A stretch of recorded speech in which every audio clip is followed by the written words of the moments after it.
بسم اللہ الرحمن الرحیم۔ السلام علیکم ورحمۃ اللہ وبرکاتہ۔ پیارے دوستو، پچھلی ویڈیو کے اندر ہم نے سلطان صلاح الدین ایوبی رحمۃ اللہ علیہ کا تذکرہ خیر کیا تھا۔ دوسرا ایپیسوڈ آج بیان کریں گے۔ رات کا وقت تھا۔ ناجی اپنے کمرے میں اپنے دو معتمد جونیئر کمانڈروں کے ساتھ بیٹھا شراب پی رہا تھا۔ دو ناچنے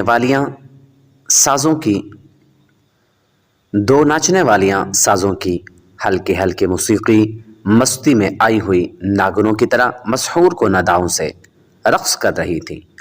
ان کے پاؤں میں گھنگرو نہیں تھے، ان کے جسموں پر کپڑے صرف اسی قدر تھے کہ ان کے سطر ڈھکے ہوئے تھے۔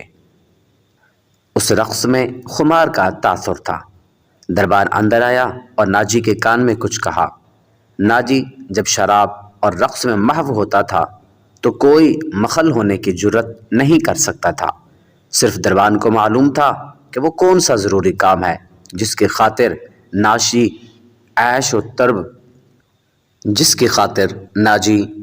طرب کی محفل سے اٹھا کرتا ہے، ورنہ وہ اندر آنے کی جرت نہیں کرتا۔ اس کی بات سنتے ہی ناجی باہر نکل گیا اور دربان اسے دوسرے کمرے میں لے گیا۔ وہاں سوڈانی لباس میں ملبوس ایک ادھیڑ عمر آدمی بیٹھا تھا۔ اس کے ساتھ ایک جوان لڑکی تھی۔ ناجی کو دیکھ کر وہ اٹھی۔ ناجی اس کے چہرے اور قد کاٹ کی دلکشی دیکھ کر بہک گیا تھا۔ وہ عورتوں کا شکاری تھا۔ اسے عورتیں صرف اپنی عیاشی کے لیے درکار نہیں ہوتی تھیں، ان سے وہ اور بھی کئی کام لیا کرتا تھا، جن میں سے ایک یہ تھا وہ نہایت خوبصورت اور عیار لڑکیوں کے ذریعے بڑے بڑے افسروں کو اپنے مٹھی میں رکھتا تھا، اور ایک کام یہ بھی تھا کہ وہ انہیں امیروں وزیروں کو بلیک میل کرنے کے لیے استعمال کرتا تھا اور ان سے وہ جاسوسی بھی کراتا تھا۔ جس طرح قصاب جانور کو دیکھ کر بتا دیتا ہے کہ اس کا گوشت کتنا ہے، اسی طرح ناجی لڑکی کو دیکھ کر اندازہ کر لیا کرتا تھا کہ یہ کس کام کے لیے موزوں ہے۔ لڑکیوں کے بیوپاری اور بردہ فروش اکثر ناجی کے پاس مال لاتے رہتے تھے۔ یہ آدمی بھی ایسے ہی بیوپاریوں میں سے لگتا تھا۔ لڑکی کے متعلق اس نے بتایا کہ تجربہ کار ہے، ناچ بھی سکتی ہے اور پتھر کو زبان کے میٹھے زہر سے پانی میں تبدیل کر سکتی ہے۔ ناجی نے اس کا انٹرویو لیا۔ وہ اس فن کا ماہر تھا۔ اس کے مطابق اس نے لڑکی کا امتحان لیا اور اس نے یہ رائے قائم کی کہ جس کام کے لیے وہ ایک اور لڑکی کو تیار کر رہا تھا، اس کے لیے یہ لڑکی تھوڑی ٹریننگ کے بعد موزوں ہو سکتی ہے۔ سودا طے ہو گیا۔ بیوپاری قیمت وصول کر کے چلا گیا۔ ناجی لڑکی کو اس کمرے میں لے گیا جہاں اس کے دو ساتھی رقص اور شراب سے دل بہلا رہے تھے۔ اس نے لڑکی کو ناچنے کے لیے کہا۔ لڑکی نے جب جوغا اتار کر جسم کو دو ہی بل دیے تو ناجی اور اس کے ساتھی تڑپ اٹھے۔ پہلے دونوں ناچنے والیوں کے رنگ پیلے پڑ گئے۔ اس نئی لڑکی کے سامنے ان کی قدر و قیمت کم ہو گئی۔ ناجی نے اسی وقت محفل برخاست کر دی اور اس لڑکی کو اپنے پاس بٹھا کر سب کو باہر نکال دیا۔ لڑکی سے نام پوچھا تو اس نے زکوئی بتایا۔ ناجی نے اسے کہا، زکوئی، تمہیں یہاں لانے والے نے بتایا تھا کہ تم پتھر کو پانی میں تبدیل کر سکتی ہو۔ میں تمہارا یہ کمال دیکھنا چاہتا ہوں۔ زکوئی نے پوچھا، وہ پتھر کون ہے؟ ناجی نے جواب دیا، نیا امیر مصر، وہ سالار اعظم بھی ہے۔ زکوئی نے پوچھا، صلاح الدین ایوبی؟ ناجی نے جواب دیا، ہاں، صلاح الدین ایوبی۔ اگر تم اسے پانی میں تبدیل کر دو تو اس کے وزن جتنا سونا تمہارے قدموں میں رکھ دوں گا۔ پوچھا، وہ شراب تو پیتا ہوگا؟ ناجی نے جواب دیا، نہیں، وہ شراب نہیں پیتا۔ شراب، عورت، ناچ گانے اور تفریح سے وہ اتنی ہی نفرت کرتا ہے جتنی ہر مسلمان خنزیر سے کرتا ہے۔ میں نے سنا تھا کہ آپ کے پاس لڑکیوں کا ایسا طلسم ہے جو نیل کی روانی کو روک لیتا ہے۔ زکوئی نے کہا، کیا وہ طلسم بیکار ہو گیا ہے؟ ناجی نے کہا، میں نے ابھی آزمایا نہیں، یہ کام تم کر سکتی ہو۔ میں صلاح الدین ایوبی کی عادتوں کے متعلق تمہیں بہت کچھ بتاؤں گا۔ زکوئی نے پوچھا، کیا آپ اسے زہر دینا چاہتے ہیں؟ ناجی نے جواب دیا، ابھی نہیں، میری اس کے ساتھ کوئی دشمنی نہیں، میں صرف یہ چاہتا ہوں کہ وہ ایک بار کسی تم جیسی لڑکی کی جال میں پھنس جائے، پھر میں اسے اپنے پاس بٹھا کر شراب پلاؤں۔ اگر اسے قتل کرنا مقصود ہوتا تو میں یہ کام حشیش شین سے نہایت آسانی سے کرا سکتا تھا۔ زکوئی نے پوچھا، یعنی آپ اس کے ساتھ دشمنی نہیں دوستی کرنا چاہتے ہیں؟ اتنا برجستہ جملہ سن کر ناجی چند لمحے لڑکی کو دیکھتا رہتا، وہ اس کی توقع سے زیادہ ذہین تھی۔ ناجی نے جواب دیا، ہاں زکوئی۔ ناجی نے اس کے ملائم بالوں پر ہاتھ پھیر کر کہا، میں اس کے ساتھ دوستی کرنا چاہتا ہوں، ایسی دوستی کہ وہ میرا ہم نوالا اور ہم پیارا بن جائے۔ آگے میں جانتا ہوں کہ مجھے اس سے کیا کام لینا ہے۔ ناجی نے کہا، اور ذرا سوچ کر بولا، لیکن میں تمہیں یہ بھی بتا دینا ضروری سمجھتا ہوں کہ ایک جادو صلاح الدین ایوبی کے ہاتھ میں بھی ہے۔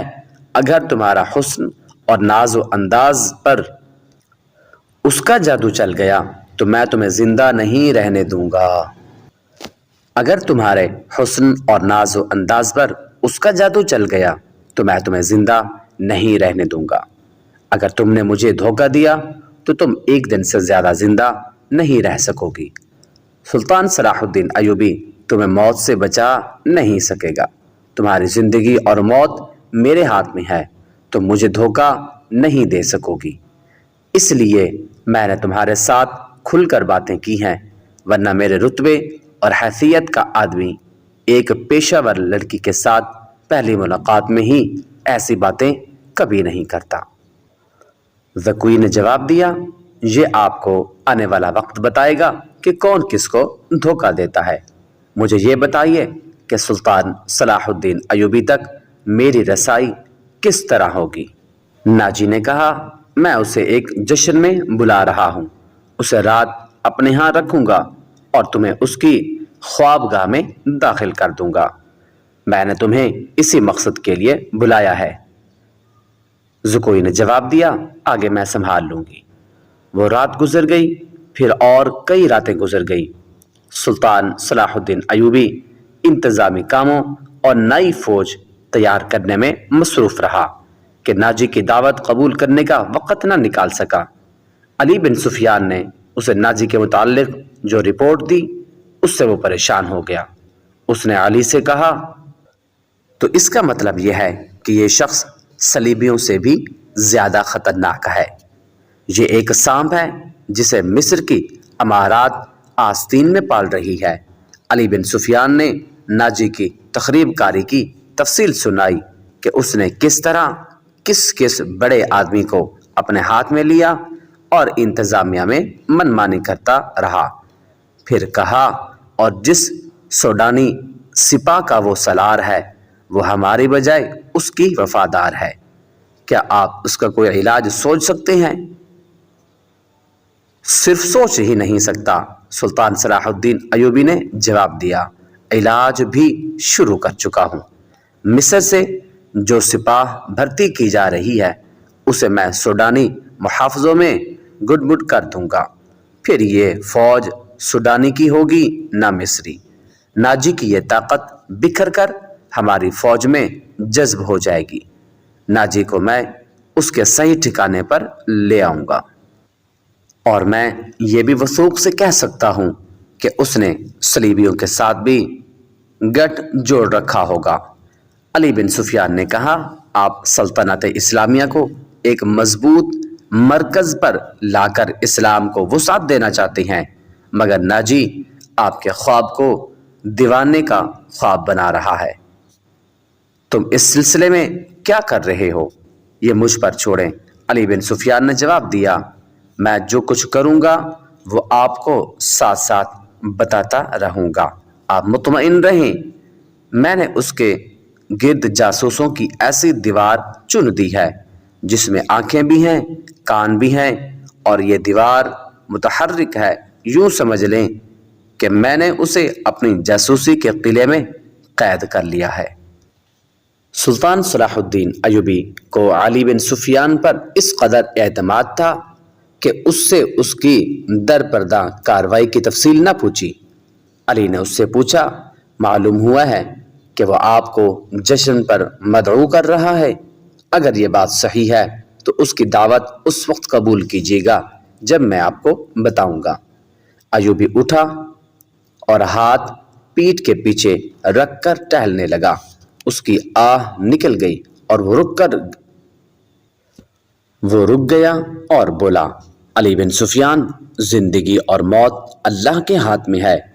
بے مقصد زندگی سے کیا یہ بہتر نہیں کہ انسان پیدا ہوتے ہی مر جائے؟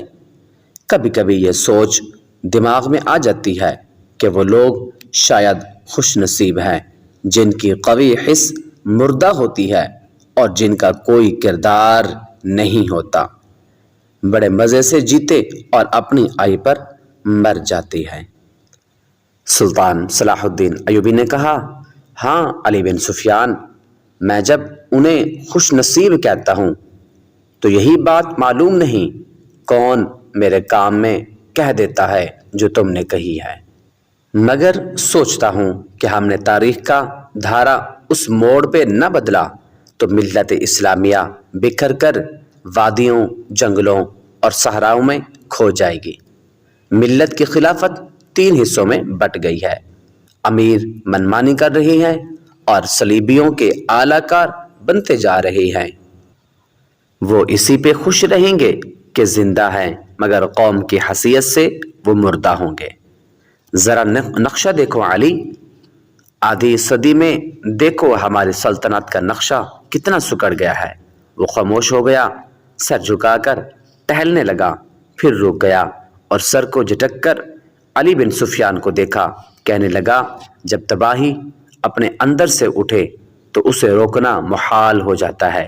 اگر ہماری خلافت اور عمارتوں کا یہی حال رہا تو صلیبیوں کو ہم پر حملہ کرنے کی ضرورت پیش نہیں آئے گی۔ وہ آگ جس میں ہم اپنا ایمان، کردار اور اپنی قومیت جلا رہے ہیں، اس میں صلیبی آہستہ آہستہ تیل ڈالتے رہیں گے۔ ان کی سازشیں ہمیں آپس میں لڑاتی رہیں گی۔ میں شاید اپنا عزم پورا نہ کر سکوں، میں شاید صلیبیوں سے شکست بھی کھا جاؤں، لیکن میں قوم کے نام ایک وصیت چھوڑنا چاہتا ہوں، اور وہ یہ ہے کہ کسی غیر مسلم پر کبھی بھروسہ نہ کرنا۔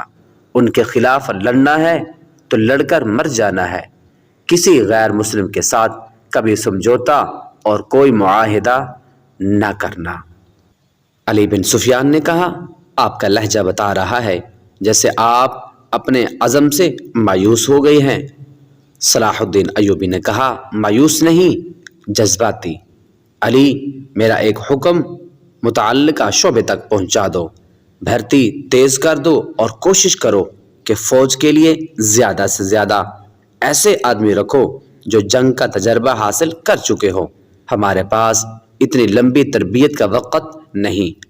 بھرتی ہونے والوں کا مسلمان ہونا لازمی قرار دے دو، اور تم اپنے لیے ذہن نشین کر لو کہ ایسے جاسوسوں کا ایک دستہ تیار کرو جو دشمن کے علاقے میں جا کر جاسوسی بھی کریں اور شب خون بھی ماریں۔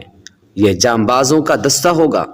انہیں خصوصی تربیت دو، ان میں یہ صفات پیدا کرو کہ اونٹ کی طرح زیادہ سے زیادہ عرصہ پیاس برداشت کر سکیں، ان کی نظریں عقاب کی طرح تیز ہوں، ان میں صحرائی لومڑی کی مکاری ہو اور وہ دشمن پر چیتے کی طرح جھپٹنے کی مہارت ہو، دلیری اور طاقت کے مالک ہوں، ان میں شراب، حشیش وغیرہ کی عادت نہ ہو، اور عورت کے لیے وہ برف کی طرح یخ ہوں۔